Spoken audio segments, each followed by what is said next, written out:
Hi everyone, good day to all of you and welcome to my vlog for today. In this vlog, we will discuss about autism in workplaces.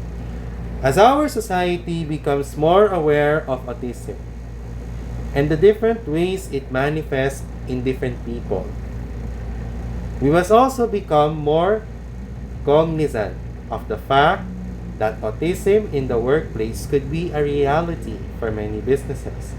And the number of employees in the autism spectrum disorder in the workplace would likely continue to grow. Many prominent companies nationwide are starting to actively recruit people who have autism spectrum disorder. Advocacy groups are helping promote the rights of persons with autism and their families, but their benefits continue to expand as non-profit organizations are now pushing for career placements for them. According to Republic Act number 10524 or the Equal Opportunity for Employment law, it states that no person with disability shall be denied access to opportunities for suitable employment. What are the symptoms and challenges in the workplace? Autism spectrum disorder can be accompanied by an intellectual impairment, but about 60% of people with autism have average or above average intelligence.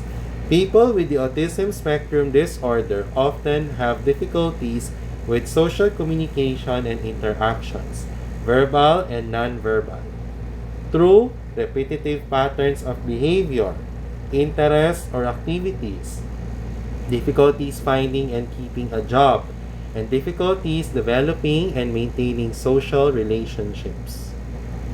What are the benefits of neurodiversity? Neurodiversity is defined as a diversity of thinking styles and abilities. Is arguably especially important for innovative decision making. Research shows that there can be business benefits to hiring employees with autism. People on the spectrum often demonstrate trustworthiness, strong memories, reliability, adherence to the rules, and attention to detail.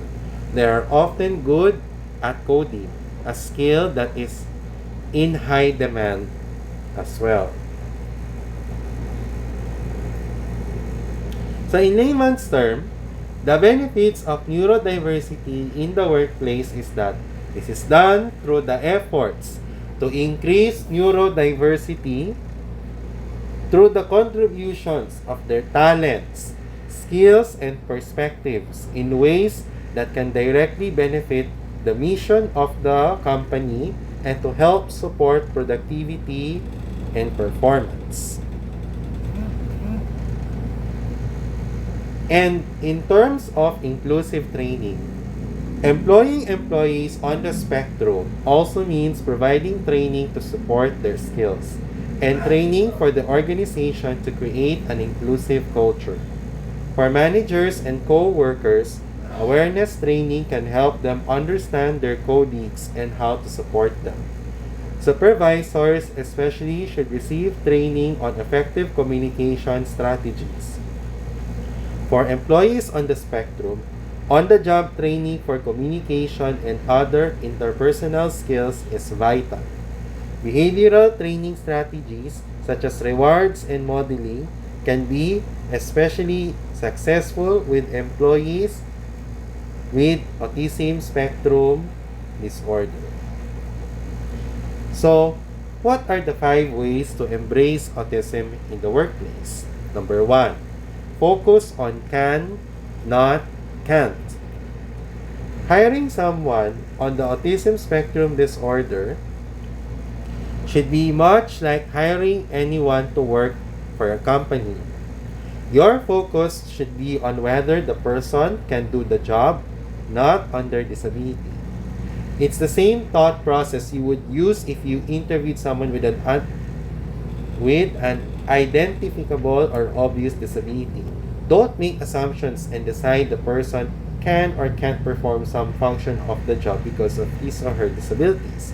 Instead, focus on each person's abilities. Number 2, consider essential functions. The essential functions of each job and the candidate you are considering for that role should be individually considered.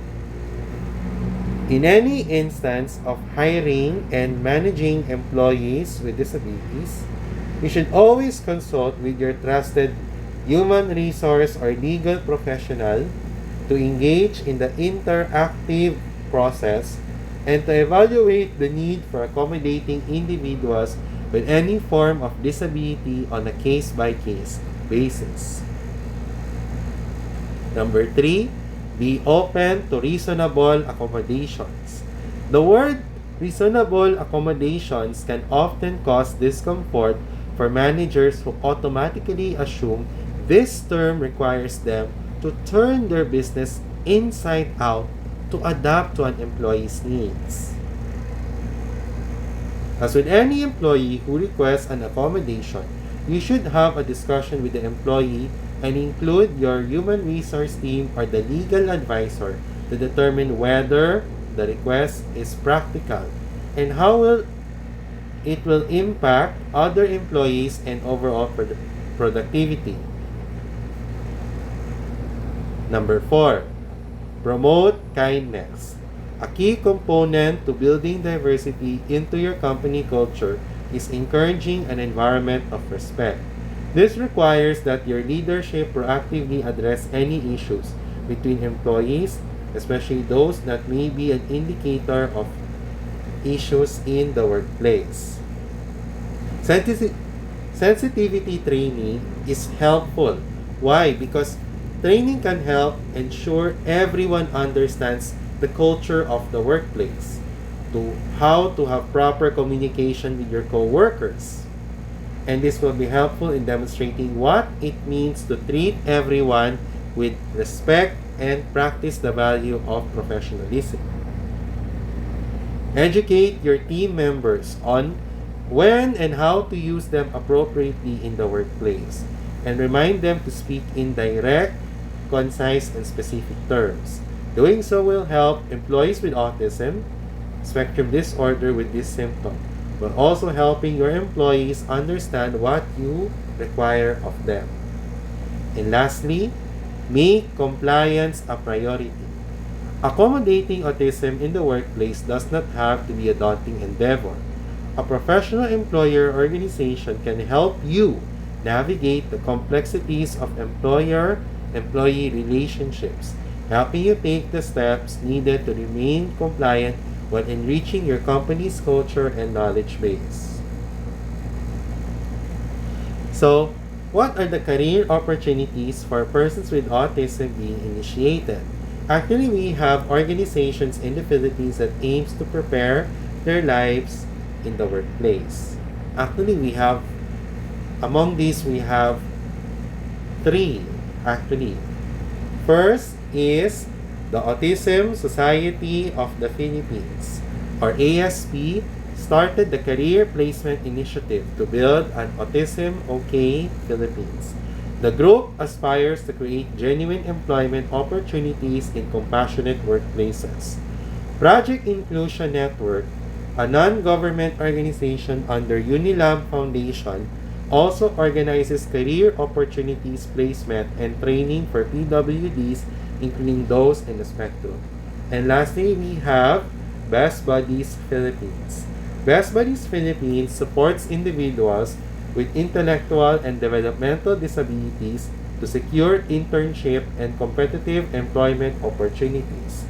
Best Buddies Philippines collaborates with multinational and local companies interested in hiring neurodivergent individuals through workplace sensitivity training. By ensuring that both participants and companies are prepared for integrated employment, this leads to workplace readiness, retention, and success of the program. This is done through the pre-employment program of Best Buddies Philippines. So, In a nutshell, in terms of autism in workplaces, you want to have a foster environment that prioritizes flexibility and patience. People on the autism spectrum tend to face unique challenges in the workplace, but there are ways to identify the right kind of work for you, to overcome obstacles, and set yourself up for job success. Searching for a job can be challenging. You might feel confident in your job skills but intimidated by the recruitment and the interview process, which is a test of social skills. So, as with everyone, on the autism spectrum disorder or not every job is going to be the right one for you. You should need to consider your personal strengths, weaknesses, and preferences. Many people with autism are able to find rewarding employment in a wide variety of fields, from healthcare, technical services, to education and retail.